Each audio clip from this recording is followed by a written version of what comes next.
पतरस की पहली चिट्ठी। अध्याय 1।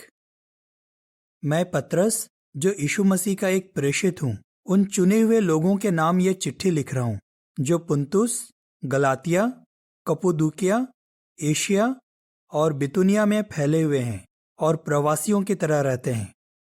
उन्हें परमेश्वर हमारे पिता ने भविष्य के बारे में पहले से जानने की अपनी काबिलियत का इस्तेमाल करके चुना है, और वो पवित्र शक्ति से पवित्र ठहराए गए हैं ताकि आज्ञा मानने वाले बने और उन पर यीशु मसीह का खून छिड़का जाए। तुम पर परमेश्वर की महाकृपा और शांति और भी बढ़कर हो। हमारे प्रभु यीशु मसीह के परमेश्वर और पिता की तारीफ हो, जिसने यीशु मसीह को मरे हुए में से जिंदा किया और ऐसा करके हम पर बड़ी दया की और हमें एक नया जन्म दिया और एक पक्की आशा दी, ताकि हमें वो विरासत मिले जो अनश्वर और निष्कलंक है और जो कभी नहीं मिटेगी। ये विरासत तुम्हारे लिए स्वर्ग में सुरक्षित रखी गई है। हाँ, तुम्हारे लिए, जिनकी हिफाजत परमेश्वर अपनी शक्ति से कर रहा है, क्योंकि तुम में विश्वास है। परमेश्वर उस उद्धार के लिए तुम्हारी हिफाजत कर रहा है जो आखिरी वक्त में जाहिर किया जाएगा। इस वजह से तुम बहुत खुश हो। हालांकि कुछ वक्त के लिए जरूरी है कि तुम तरह तरह की परीक्षाओं की वजह से दुख झेलो, ताकि अपने परखे हुए विश्वास की वजह से तुम यीशु मसीह के प्रकट होने पर तारीफ, महिमा और आदर पाओ। तुम्हारा परखा हुआ विश्वास उस खरे सोने से कहीं अनमोल है, जो आग में तपाए जाने के बाद भी नष्ट हो जाता है। तुमने मसीह को कभी नहीं देखा, फिर भी तुम उससे प्यार करते हो। तुम उसे अभी भी नहीं देखते, फिर भी तुम उस पर विश्वास करते हो और ऐसी खुशी मनाते हो जो शब्दों में बयान नहीं की जा सकती और जो बहुत ही शानदार है, क्योंकि तुम्हें यकीन है कि अपने विश्वास की वजह से तुम्हें इनाम में उद्धार मिलेगा। इसी उद्धार के बारे में उन भविष्यवक्ताओं ने बहुत लगन से पूछताछ की और ध्यान से खोजबीन की, जिन्होंने तुम पर होने वाली महाकृपा के बारे में भविष्यवाणी की थी। वो इस बारे में जांचते रहे कि उनमें काम करने वाली पवित्र शक्ति ने उन्हें मसीह के बारे में जो बातें बताई थी, वो किस खास वक्त में और किन हालात में पूरी होंगी, क्योंकि पवित्र शक्ति ने उन्हें पहले से गवाही दी थी कि मसीह क्या क्या तकलीफें झेलेगा और इसके बाद उसे कैसे महिमा दी जाएगी। उन पर यह जाहिर किया गया था कि उन्होंने सेवकों के नाते जो बातें बताई थीं, वो खुद उनके लिए नहीं थी, बल्कि तुम्हारे लिए थीं। उन्होंने जिन बातों का ऐलान किया था, वही बातें तुम्हें उन लोगों ने बताई हैं जिन्होंने स्वर्ग से भेजी पवित्र शक्ति के जरिए तुम्हें खुशखबरी सुनाई है।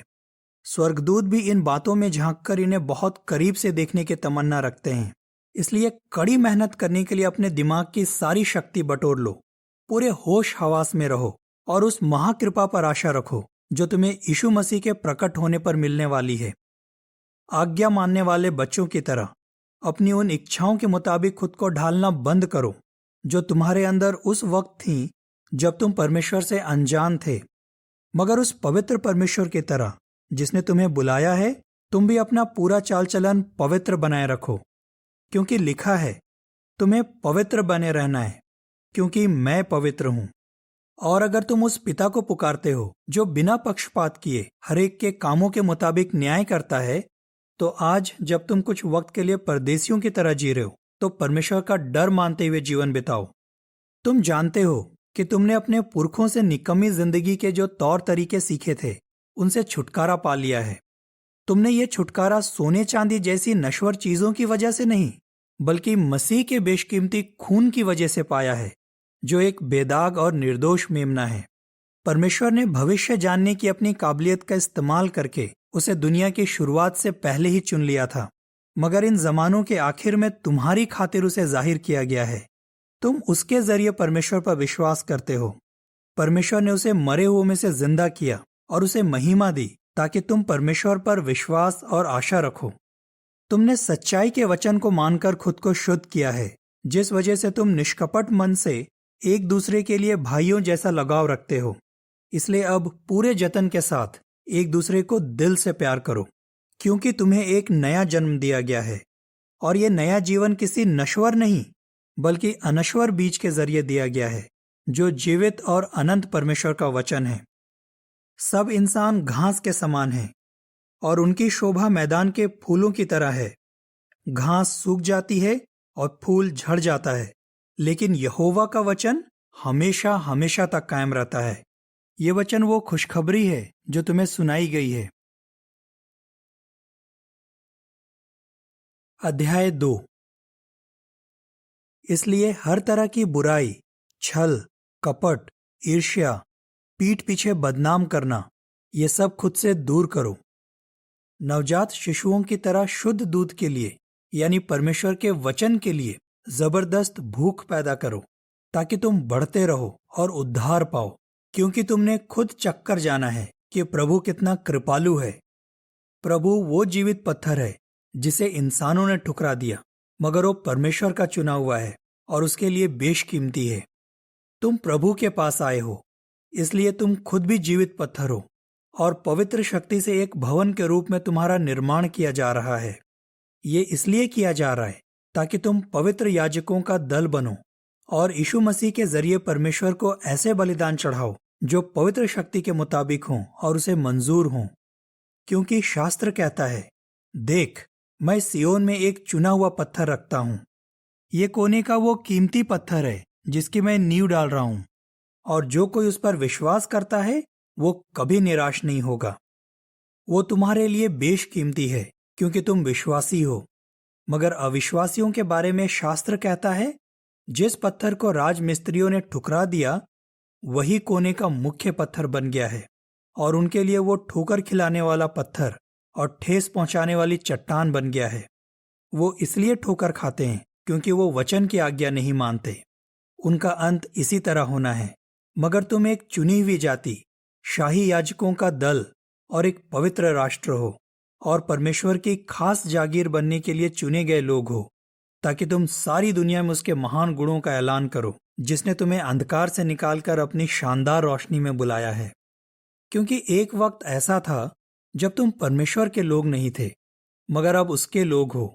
तुम ऐसे थे जिन पर दया नहीं की गई थी, मगर अब ऐसे लोग हो जिन पर दया की गई है। प्यारे भाइयों, मैं तुमसे गुजारिश करता हूं कि इस दुनिया में परदेशियों और प्रवासियों की तरह जीते हुए शरीर की इच्छाओं से खुद को दूर रखो, जो तुम पर हावी होने की कोशिश करती हैं। दुनिया के लोगों के बीच तुम बढ़िया चाल चलन बनाए रखो, ताकि जब वो तुम पर बुरे काम करने का दोष लगाएं तो अपनी आंखों से तुम्हारे भले काम देख सकें और उस दिन परमेश्वर की महिमा करें, जिस दिन वो जांच करने आएगा। प्रभु की खातिर खुद को इंसान के ठहराए अधिकार के अधीन करो, राजा के अधीन, क्योंकि वो सबसे बड़ा अधिकारी है, या राज्यपालों के अधीन, जिन्हें उसने बुरे काम करने वालों को सजा देने और अच्छे काम करने वालों की तारीफ करने के लिए भेजा है। क्योंकि परमेश्वर की मर्जी यही है कि तुम अच्छे काम करके ऐसे मूर्खों का मुंह बंद करो जो बिना सोचे समझे तुम्हारे खिलाफ बोलते हैं। आजाद लोगों की तरह जियो, मगर अपनी आजादी को बुरे काम करने के लिए आड़ मत बनाओ, बल्कि परमेश्वर के दास बनकर जियो। हर किस्म के इंसान का आदर करो, भाइयों की सारी बिरादरी से प्यार करो, परमेश्वर का डर मानो, राजा का आदर करो। सेवकों को अपने मालिकों के अधीन रहना चाहिए, और जैसा डर मानना सही है उनका वैसा डर मानना चाहिए। उन्हें न सिर्फ भले और लिहाज करने वाले मालिकों के अधीन रहना चाहिए, बल्कि उनके भी जिन्हें खुश करना मुश्किल है। क्योंकि अगर कोई परमेश्वर के सामने अपना जमीर साफ बनाए रखने के लिए मुश्किलें और नाइंसाफी सहता है, तो परमेश्वर की नजर में ये अच्छी बात है। क्योंकि अगर तुम्हें पाप करने की वजह से पीटा जाता है और तुम सहते हो, तो इसमें तारीफ की क्या बात है। लेकिन अगर तुम अच्छा काम करने की वजह से दुख सहते हो, तो परमेश्वर की नजर में ये अच्छी बात है। दरअसल तुम्हें इसी राह पर चलने के लिए बुलाया गया है, क्योंकि मसीह ने भी तुम्हारी खातिर दुख उठाया और वो तुम्हारे लिए एक आदर्श छोड़ गया, ताकि तुम उसके नक्शे कदम पर नजदीकी से चलो। उसने कोई पाप नहीं किया, ना ही उसके मुंह से छल की बातें निकली। जब उसकी बेइज्जती की गई तो बदले में उसने बेइज्जती नहीं की। जब वो दुख झेल रहा था तो उसने धमकियां नहीं दी, बल्कि खुद को उस परमेश्वर के हाथ में सौंप दिया जो सच्चा न्याय करता है। जब उसे काट पर ठोंक दिया गया था तो उसने हमारे पापों को अपने शरीर पर उठा लिया, ताकि हम अपने पापों से आजाद हों और नेक काम करने के लिए जिएं। और उसके घाव से तुम चंगे हुए, क्योंकि तुम उन भेड़ों की तरह थे जो भटक गई थीं, मगर अब तुम अपने चरवाहे और तुम्हारे जीवन की निगरानी करने वाले के पास लौट आए हो। अध्याय 3। उसी तरह पत्नियों, तुम अपने अपने पति के अधीन रहो, ताकि अगर किसी का पति परमेश्वर के वचन की आज्ञा नहीं मानता तो वो अपनी पत्नी का पवित्र चाल चलन और गहरा आदर देखकर तुम्हारे कुछ बोले बिना ही जीत लिया जाए। तुम्हारा सजना संवरना ऊपरी ना हो, जैसे बाल गूंथना, सोने के गहने या बढ़िया पोशाक पहनना। इसके बजाय तुम अपने अंदर के इंसान को शांत और कोमल स्वभाव से संवारो। ये ऐसी सजावट है जो कभी पुरानी नहीं पड़ती और परमेश्वर की नजरों में अनमोल है। गुजरे जमाने की पवित्र औरतें भी जो परमेश्वर पर आशा रखती थीं, इसी तरह खुद को संवारती थीं और अपने अपने पति के अधीन रहा करती थीं। जैसे सारा अब्राहम की आज्ञा मानती और उसे प्रभु पुकारती थी। अगर तुम अच्छे काम करती रहो और डर को खुद पर हावी ना होने दो तो उसकी बेटियां ठहरोगी। पतियों, तुम भी उसी तरह अपनी अपनी पत्नी के साथ समझदारी से जीवन बिताते रहो और ये जानते हुए कि वो औरत होने के नाते तुमसे ज्यादा नाजुक पात्र है, उसके साथ आदर से पेश आओ, क्योंकि तुम भी उसके साथ महाकृपा से मिलने वाले जीवन के वारिस हो, ताकि तुम्हारी प्रार्थनाओं में रुकावट ना आए। आखिर में मैं कहता हूं, तुम सबकी सोच एक जैसी हो, एक दूसरे का दर्द महसूस करो, भाइयों जैसा लगाव रखो, कोमल करुणा दिखाओ, नम्र स्वभाव रखो। अगर कोई तुम्हें चोट पहुंचाए तो बदले में उसे चोट मत पहुंचाओ, और अगर कोई तुम्हारी बेइज्जती करे तो बदले में उसकी बेइज्जती मत करो। इसके बजाय उसका भला करो, क्योंकि तुम इसी राह पर चलने के लिए बुलाए गए हो, ताकि विरासत में आशीष पा सको। क्योंकि जिसे जिंदगी से प्यार है और जो अच्छे दिन देखना चाहता है, वो अपनी जीभ को बुराई करने से और अपने होठों को छल की बातें कहने से रोके। वो बुराई से दूर हो जाए और भले काम करे, शांति कायम करने की खोज करे और उसमें लगा रहे, क्योंकि यहोवा की आंखें नेक लोगों पर लगी रहती हैं और उसके कान उनकी मिन्नतें सुनते हैं, मगर यहोवा बुरे काम करने वालों के खिलाफ हो जाता है। अगर तुम अच्छे कामों के लिए जोश दिखाओ तो कौन तुम्हें नुकसान पहुंचाएगा, और अगर तुम नेकी की खातिर दुख भी उठाते हो तो सुखी हो। उन बातों से मत डरो जिनसे लोग डरते हैं, ना ही परेशान हो जाओ, मगर मसीह को प्रभु जानकर अपने दिलों में पवित्र मानो, और जो कोई तुम्हारी आशा की वजह जानने की मांग करता है, उसके सामने अपनी आशा की पैरवी करने के लिए हमेशा तैयार रहो, मगर ऐसा कोमल स्वभाव और गहरे आदर के साथ करो। अपना ज़मीर साफ बनाए रखो, ताकि लोग चाहे किसी भी बात में तुम्हारे खिलाफ बोलें, जब वो देखेंगे कि मसीह के चेलों के नाते तुम्हारा चाल चलन कितना बढ़िया है, तो वो शर्मिंदा हो जाएंगे। अगर तुम भला काम करने की वजह से दुख उठाते हो और परमेश्वर की भी यही मर्जी है, तो तुम्हारे लिए दुख उठाना ज्यादा अच्छा है, बजाय इसके कि तुम बुरे काम करके दुख उठाओ। यहां तक कि मसीह भी हमारे पापों के लिए एक ही बार हमेशा के लिए मरा। वो नेक होते हुए भी पापियों के लिए मरा, ताकि तुम्हें परमेश्वर के पास ले जाए। जब उसे मार डाला गया तब उसका इंसानी शरीर था, मगर जब जिंदा किया गया तो उसे अदृश्य शरीर दिया गया। इसी दशा में उसने जाकर कैद में पड़े दुष्ट स्वर्गदूतों को प्रचार किया, जिन्होंने नूह के दिनों में परमेश्वर की आज्ञा के खिलाफ काम किया था, जब परमेश्वर सब्र से इंतजार कर रहा था और नूह का जहाज बन रहा था, जिस पर सवार होकर चंद लोग यानी 8 लोग पानी से बचाए गए थे। ये घटना बपतिस्मे की निशानी है, जो आज तुम्हें यीशु मसीह के जिंदा होने के जरिए बचा रहा है। बपतिस्मे का मतलब शरीर की गंदगी धोना नहीं, बल्कि साफ जमीर पाने के लिए परमेश्वर से गुजारिश करना है।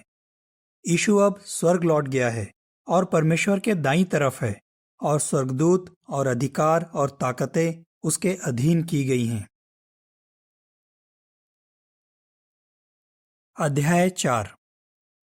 जब मसीह ने शरीर में दुख झेला है, तो तुम भी उसके जैसी सोच और नजरिया रखते हुए तैयार रहो, क्योंकि जो इंसान दुख झेलता है उसने पाप करना छोड़ दिया है, ताकि वो अपनी बाकी की जिंदगी इंसानों की इच्छाएं पूरी करने के लिए नहीं, बल्कि परमेश्वर की मर्जी पूरी करने के लिए जिए। दुनियावी लोगों की मर्जी पूरी करने में तुम अब तक जो वक्त बिता चुके हो वो काफी है। तब तुम निर्लज कामों में, बेकाबू होकर वासनाएं पूरी करने में, हद से ज्यादा शराब पीने में, रंगरलियां मनाने में, शराब पीने की होड़ लगाने में और घिनौनी मूर्ति पूजा करने में लगे हुए थे। अब क्योंकि तुमने उनके साथ बदचलनी के कीचड़ में लौटना छोड़ दिया है, इसलिए वो ताज्जुब करते हैं और तुम्हारे बारे में बुरा भला कहते हैं। मगर इन लोगों को उसे हिसाब देना होगा जो जिंदा लोगों और मरे हुओं का न्याय करने के लिए तैयार है। दरअसल मरे हुओं को भी खुशखबरी इसलिए सुनाई गई थी ताकि वो परमेश्वर की पवित्र शक्ति के मार्गदर्शन के मुताबिक जी सके, इसके बावजूद कि उनका न्याय भी सब इंसानों की तरह किया जाता है। मगर सब बातों का अंत पास आ गया है, इसलिए सही सोच बनाए रखो और प्रार्थना के मामले में चौकन्ने रहो। सबसे बढ़कर एक दूसरे को दिल की गहराइयों से प्यार करो, क्योंकि प्यार ढेर सारे पापों को ढक देता है। बिना कुड़कुड़ाए एक दूसरे की मेहमान नवाजी किया करो। परमेश्वर ने जो महाकृपा अलग अलग तरीके से दिखाई है, तुम उसके बढ़िया प्रबंधक हो। प्रबंधक होने के नाते तुम में से हर किसी को जो वरदान मिला है उसका इस्तेमाल दूसरों की सेवा में करो। अगर कोई बोलता है तो परमेश्वर के पवित्र वचन बोले। अगर कोई सेवा करता है तो उस शक्ति पर निर्भर होकर करे जो परमेश्वर देता है, ताकि सब बातों में यीशु मसीह के जरिए परमेश्वर की महिमा हो। महिमा और शक्ति हमेशा हमेशा के लिए उसी की है। आमीन। प्यारे भाइयों, परीक्षाओं की जिस आग से तुम गुजर रहे हो उससे हैरान मत हो मानो तुम्हारे साथ कोई अनोखी घटना घट रही हो। इसके बजाय तुम इस बात पर खुशी मनाओ कि तुम इस हद तक मसीह की दुख तकलीफों में साझेदार बन रहे हो, ताकि जब उसकी महिमा प्रकट होगी तब तुम्हें और ज्यादा खुशियां मिले और तुम आनंद से भर जाओ। अगर मसीह के नाम की खातिर तुम्हें बदनाम किया जा रहा है तो तुम सुखी हो, क्योंकि परमेश्वर की पवित्र शक्ति और इसकी महिमा तुम पर है। मगर तुम में से कोई भी खूनी, चोर या बुरे काम करने वाला या दूसरों के निजी मामलों में दखल देने वाला होने की वजह से दुख ना उठाए। लेकिन अगर कोई मसीही होने की वजह से दुख उठाता है तो वो शर्मिंदा महसूस ना करे, बल्कि इस नाम को धारण किए हुए परमेश्वर की महिमा करता रहे। इसलिए कि तय किया हुआ वक्त आ पहुंचा है जब न्याय होगा, और इस न्याय की शुरुआत परमेश्वर के घर से होगी। अगर इसकी शुरुआत हम ही से होगी तो उनका क्या हश्र होगा जो परमेश्वर की खुशखबरी के मुताबिक चलने से इनकार करते हैं। अगर एक नेक इंसान के लिए उद्धार पाना इतना मुश्किल है तो उसका क्या होगा जो भक्तिहीन और पापी है। इसलिए जो परमेश्वर की मर्जी पूरी करने की वजह से दुख उठाते हैं, वो भी अच्छे काम करते हुए खुद को विश्वास योग्य सृष्टिकर्ता के हाथ सौंपते रहें। अध्याय 5। इसलिए जो तुम्हारे बीच प्राचीन हैं, उनसे मेरी एक गुजारिश है, क्योंकि मैं भी उनकी तरह एक प्राचीन हूं और मसीह की दुख तकलीफों का गवाह और उस महिमा का साझेदार हूं जो प्रकट होने वाली है। मैं गुजारिश करता हूं कि तुम चरवाहों की तरह परमेश्वर के झुंड की देखभाल करो जो तुम्हें सौंपा गया है, और निगरानी करने वालों के नाते परमेश्वर के सामने खुशी खुशी सेवा करो, ना कि मजबूरी में। तुम तत्परता से सेवा करो, ना कि बेईमानी की कमाई के लालच से। और जो परमेश्वर की संपत्ति हैं उन पर रौब मत जमाओ, बल्कि झुंड के लिए एक मिसाल बनो। और जब प्रधान चरवाहा प्रकट होगा तो तुम महिमा का वो ताज पाओगे जिसकी शोभा कभी खत्म नहीं होगी। इसी तरह जवानों, मैं तुमसे गुजारिश करता हूं कि बुजुर्गों के अधीन रहो और तुम सब एक दूसरे के साथ नम्रता से पेश आओ, क्योंकि परमेश्वर घमंडियों का विरोध करता है मगर नम्र लोगों पर महाकृपा करता है। इसलिए परमेश्वर के शक्तिशाली हाथ के नीचे खुद को नम्र करो, ताकि वो सही वक्त पर तुम्हें ऊंचा करे, और इस दौरान तुम अपनी सारी चिंताओं का बोझ उसी पर डाल दो, क्योंकि उसे तुम्हारी परवाह है। अपने होश हवास बनाए रखो, चौकन्ने रहो। तुम्हारा दुश्मन शैतान गरजते हुए शेर की तरह इस ताक में घूम रहा है कि किसे फाड़ खाए। मगर तुम विश्वास में मजबूत रहकर उसका मुकाबला करो, क्योंकि तुम जानते हो कि दुनिया भर में फैली तुम्हारे भाइयों की पूरी बिरादरी ऐसी ही दुख तकलीफें झेल रही हैं। मगर ये दुख तुम्हें कुछ ही समय के लिए झेलना होगा। इसके बाद परमेश्वर जो हर तरह की महाकृपा करता है, वो तुम्हारा प्रशिक्षण खत्म करेगा। उसने तुम्हें सदा कायम रहने वाली महिमा पाने के लिए बुलाया है, क्योंकि तुम मसीह के साथ एकता में हो। वो तुम्हें मजबूत करेगा, शक्तिशाली बनाएगा और मजबूती से खड़ा करेगा। शक्ति सदा तक उसी की रहे। आमीन। सिलवानुस के जरिए, जिसे मैं विश्वास योग्य भाई मानता हूं, मैंने तुम्हें ये चंद शब्द लिखे हैं ताकि तुम्हारी हिम्मत बंधाऊं और तुम्हें यकीन दिलाऊं कि यही परमेश्वर की सच्ची महाकृपा है। तुम इसमें मजबूती से खड़े रहो। वो जो बेबीलोन में है और तुम्हारी तरह चुनी हुई है तुम्हें नमस्कार कहती है, और मेरा बेटा मरकुस भी तुम्हें नमस्कार कहता है। प्यार के चुंबन के साथ एक दूसरे को नमस्कार करो। मेरी दुआ है कि तुम सब जो मसीह के साथ एकता में हो, तुम्हें शांति मिले।